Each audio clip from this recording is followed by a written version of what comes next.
À Noël, vous avez reçu un bonsaï. C'est un beau cadeau, mais comme on le disait en introduisant cette émission, ce peut être un cadeau empoisonné parce qu'il faut s'en occuper, n'est-ce pas, Catherine? Ben voilà, donc avant d'acheter un bonsaï, voilà, ça c'est un bonsaï, tout le monde les connaît, c'est pas un bonsaï très cher, mais avant d'offrir surtout, parce que quand on l'achète pour soi, on sait pourquoi on l'achète, quand on l'offre, il faut savoir que c'est une plante qui vit quand même avec toutes ses racines dans un volume extrêmement petit de terre et il faut l'arroser pratiquement en été tous les jours, si ce n'est pas tous les 2 jours. Donc les bonnes questions à se poser, c'est si je l'offre, est-ce que la personne sera capable de s'en occuper tous les jours, pratiquement 6 mois de l'année? Est-ce qu'elle sera capable de tailler, parce qu'il faut le tailler, ça, il faut savoir que si on le laissait dans la terre, c'est un arbuste de 3 mètres de haut. Ça veut dire qu'il faut tailler quand même. Et là, il fait 30 cm. Et là, il fait 30 cm, ça veut dire que quelque part, il faut tailler. Est-ce qu'on sera capable de le tailler régulièrement? Il y a des, alors j'imagine qu'il y a des manuels pour s'occuper d'un bonsaï. Oui, mais c'est quand même assez compliqué. Est-ce qu'on sera capable de tailler les racines pour pas que ça parte? Non, mais il y a des tas de gens qui... On peut répondre oui à cette question, mais il y a des gens qui n'ont pas les doigts verts, donc c'est peut-être pas la première des plantes à offrir. Surtout que ça coûte cher, ça peut coûter cher un bonsaï. Ça peut coûter cher, mais alors si vraiment on veut commencer, débuter pour soi, ça c'est moins de 40 €. Ah oui, ça va. Ça va. Là, y a pas, même moins de 30 d'ailleurs, je pense. Donc il faut vraiment commencer avec des petites choses. Après, on se fait la main et après, ça va beaucoup mieux. Et puis alors, on a des images de bonsaï derrière. Alors ça, c'est des, oui, voilà, ça c'est des bonsaïs qui doivent avoir au bas mot 80 ans.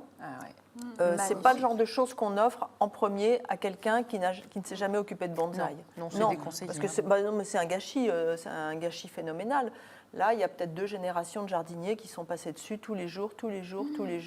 Voilà, ça c'est des choses qui n'ont même pas. Ça c'est des photos que j'ai prises en Angleterre au Chelsea Flower Show, où il y a les maîtres vraiment des bonsaïs de la terre et de tout l'univers qui présentent leur création. Voilà, ça, on s'offre ça quand on a vraiment, quand on a vraiment les doigts verts. J'ai vu que le bonsaï le plus ancien datait du XVIe siècle. 16e siècle, il se trouve à Tokyo. C'est incroyable. C'est la patrie des bonsaïs. Hein. En effet. Donc ça veut dire que c'est même pas 10, 15, c'est des dizaines de jardiniers qui sont passés de génération. Et c'est quand même assez prenant quand on pense à ça. Alors, tout de suite, Catherine, les points, voilà, indispensables, irratables pour bien s'occuper de son bonsaï, peut-être. En tout cas, les erreurs à pas faire. Qu'on l'offre ou qu'on l'achète, tout le temps, par exemple, celui-là, je n'ai pas regardé l'étiquette, mais c'est quasi sûr, on dit on peut le mettre en intérieur. Non. Il y a très peu de bonsaïs qui vont en intérieur, ils vont tous dehors. Alors, on fait tous la bêtise du contraire, on garde ça sur notre table de salon. Celui-là, par exemple, typiquement, c'est un petit poivrier. Il donne des baies. Mais ça pousse chez nous. Hein. Mais si on le laisse sur la table du salon, il perd toutes ses feuilles. Donc, au mieux, on le met sur le rebord de la fenêtre. Si on a un jardin, on le met sur une petite table, dans un coin abrité quand même. C'est pas en plein vent, pas en plein... Bien sûr, on protège un petit peu. Est-ce que je l'arrose, mon petit bonsaï là? Glycine, excusez-moi, moi j'hallucine, c'est une glycine, ça. Alors ça, c'est une glycine.